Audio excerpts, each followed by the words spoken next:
The racing mind. Of the many consequences of becoming entangled with our kind, there is one which is always present. This is the racing mind. The racing mind begins in the hinterland between the seduction and the devaluation, as we start to create doubt in your mind, create ambiguity, and generate concern on your part.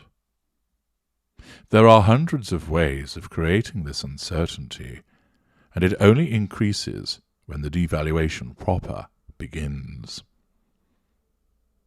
Our various manipulations are inherently designed to not only control you, draw fuel from you, but also to create this pervasive sensation of doubt. You find that you're always asking yourself questions. Why did he say that? What did that mean? Why has she done that? What did she do that for? Why is he being like this? Has he really said that about me to somebody else? Would she see somebody else? Your day is made up of a succession of attempts to understand why we are saying and doing certain things.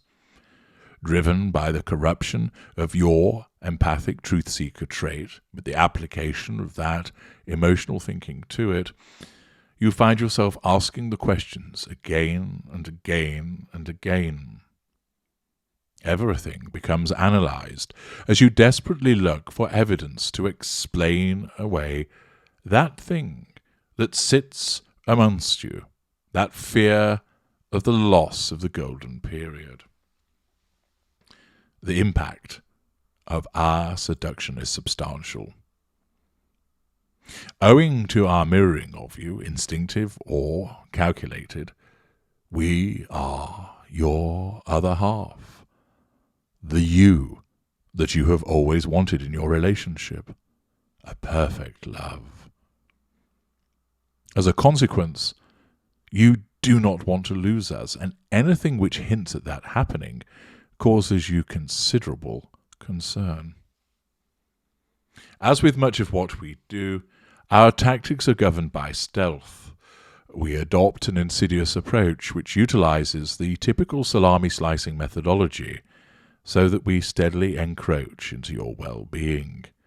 But we invariably do it with such a level of subtlety that you fail to notice it. At first, you will wonder why we arrived back an hour later than we said we would, but you rationalize it away as we say something about the traffic being bad, and you pay it no real regard. Once we would come and see you and arrive early at the weekend, but now we do not turn up until mid-afternoon. What have we been doing in the time? Why do we no longer want to spend the whole day with you? Is there somebody else? You hope that there is nothing to be concerned about, but you cannot help but be concerned as you then start to scrutinize everything that we say and everything that we do. After a while, you're keeping a tally of how many X's we place by way of kisses after our text messages. We usually put 3, but all of a sudden it's gone down to 2. What's the reason for that? Did we simply forget? Did we jab the X button but the third one didn't appear? Does it mean something? You watch us carefully when we speak to you. Do we seem less happy, less enamored with you? Are we laughing less at that daft but endearing nickname that you labelled us with? Perhaps that is just because we have become used to it. But what if it is not? And what if it is down to something else? We once made frequent mention of getting married, but that has not been mentioned now for, 17 days. Not that you are keeping an exact record of this type of thing, are you? This repeated and frequent questioning has you unable to focus on anything other than you and I. You struggle to concentrate at work because you are ruminating over the ambiguous comment that we made as we left that morning. It saddens you, and the nervous sensation in your stomach makes you feel sick. You try to tell yourself that it's nothing and that your overthinking matters, but you definitely heard us say that we needed more space. Were we talking about a larger house, a bigger office, or was it reference to being away from you and drawing back the relationship with you?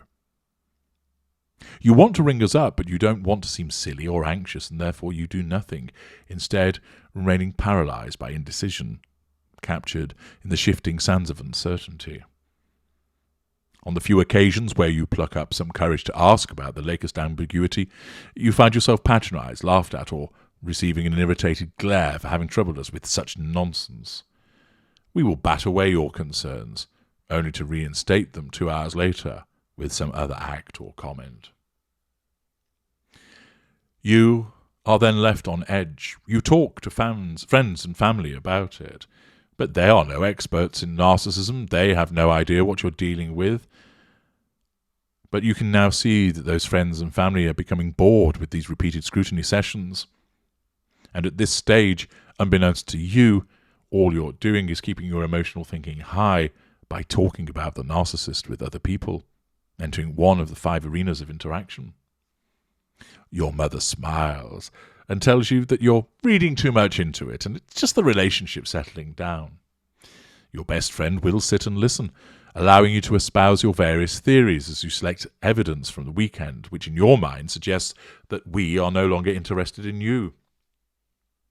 She does her best to explain to the contrary, to try and support you, to make you feel better, but you can see that she's become fed up with such conversations as you pick through what she considers to be an minutiae. Your repeated discussions never find any resolution. This is, of course, because they do not know what you're truly dealing with, and neither do you. And rather than face up to the realism of this person is not what you thought they were, you continually try and find evidence to support your desire that there isn't anything really wrong. You feel moments of calm, and then the doubts return. There's nothing concrete to point to. We haven't shouted at you, we haven't called you names, although that, of course, will come. We haven't told you that we don't want to be with you anymore. There's nothing so obvious and direct. No.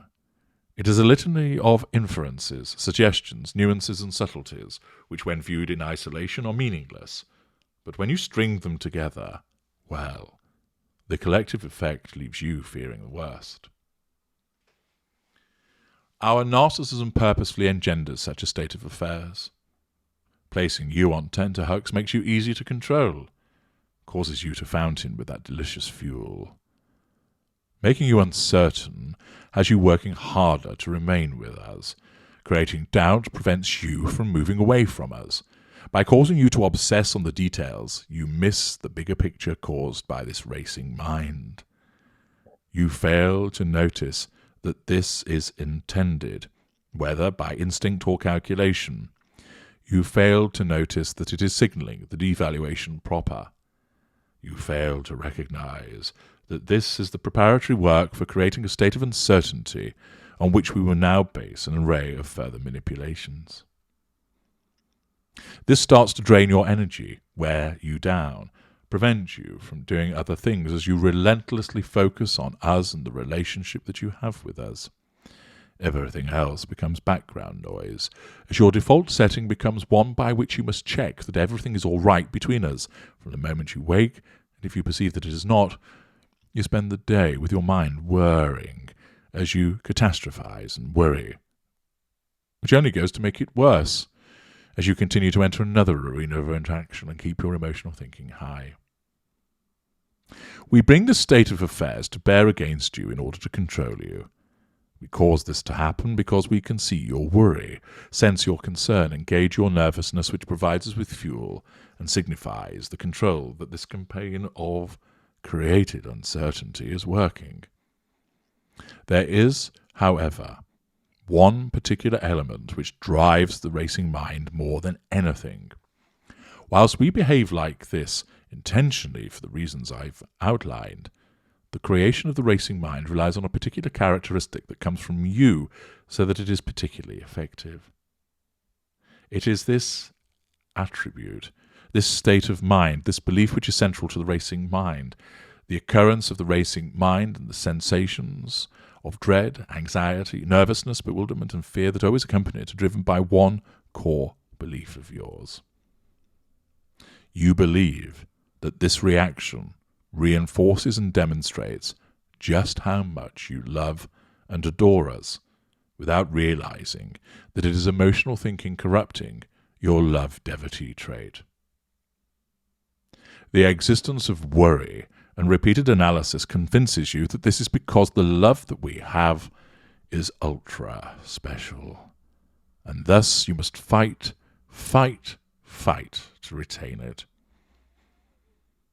This notion, understandable as it is a fallacy based upon emotional thinking.